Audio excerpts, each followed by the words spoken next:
I need your help answering this question. Is this a journal? It seems like obviously yes, but I don't think it is anymore. And that's why I want to give you a little update, and you might be feeling the same as me, so I'd really like to hear what you think. Let's start with the backstory to get you all caught up. I'm Sarah, and I started hand lettering in 2016, and it changed my life, and I created Ensign Insights.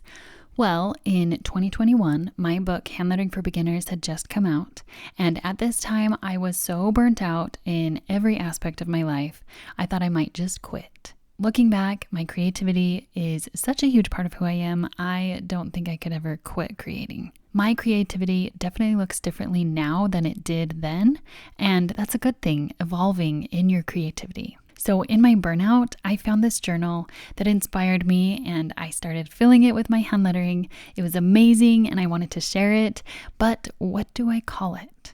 Well, the book itself is a journal, so I decided it was my hand lettering journal. I haven't ever been able to stick with a bullet journal or planner, but since 2021, I have been filling my hand lettering journals, and it has done a lot for me and my creativity.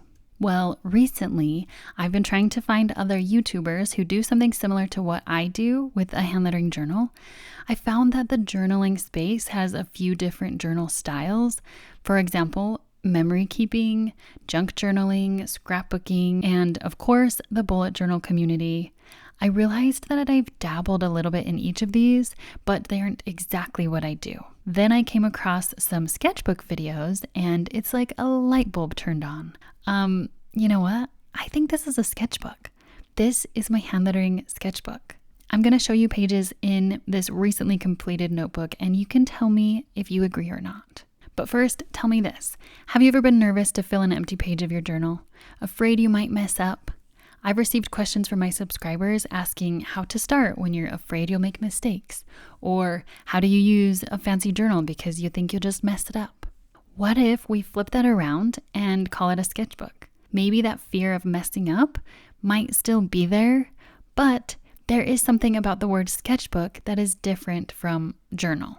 It's less formal, it's a place to explore ideas and make mistakes, and just sketch without completing each page perfectly. In a sketchbook, you can be messy and let your creativity wander and see where it takes you. I wonder if I used to think sketchbooks were only for real artists who have years of professional training, but that doesn't make sense. That is just imposter syndrome speaking.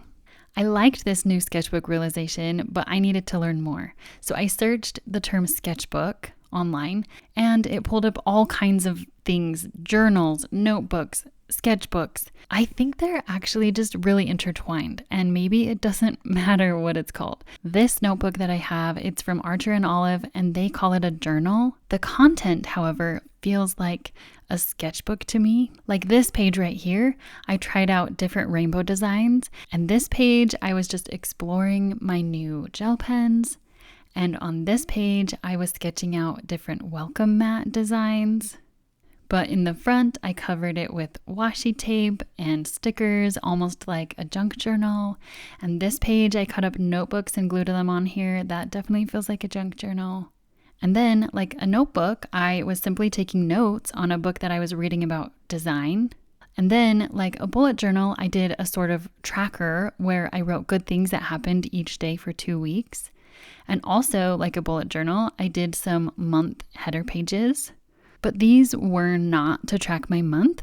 They were just to design the word in a fun theme for the month. And then this might be either a sketchbook or a bullet journal, tracking out recent purchases that were regret it versus worth it. This page is like a classic memory keeping journal page where I wrote a letter to my body after having my second baby. The first pen I was using bled through the paper a bit, so I had to switch, and it's definitely imperfect writing. I think the majority of what's in here is sketches, because ultimately this is a place for me to explore my creativity. I can have my own little world in here. Not all of my ideas work, but sometimes they lead me to a new idea.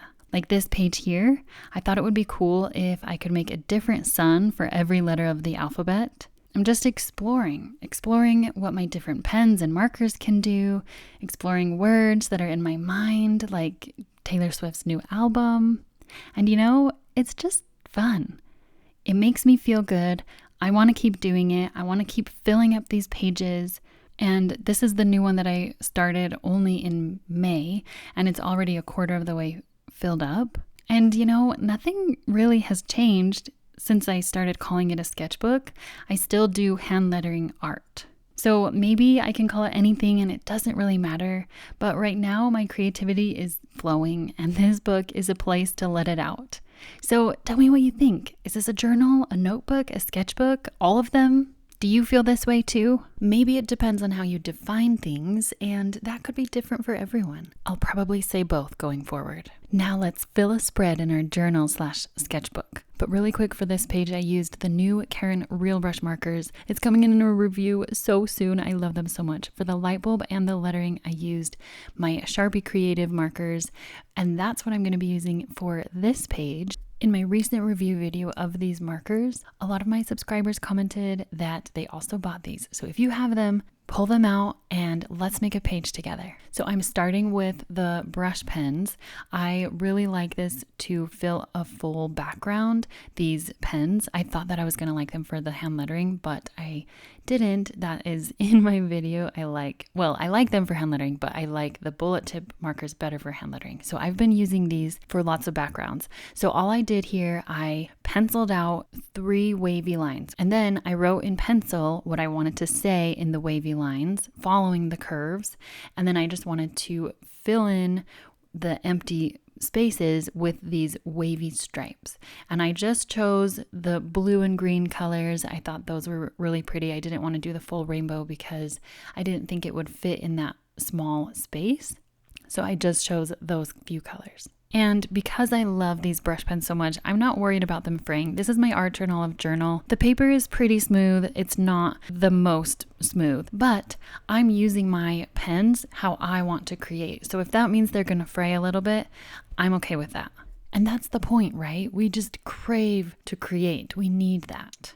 So now I'm pulling out the bullet tip marker in black and I'm going over my pencil sketch of the words. And I will link to that video at the end of this because I wanted to show you how these bullet tip markers are so amazing. It was such a surprise to find out that I could do lettering with them. And look how amazing I can get big lettering.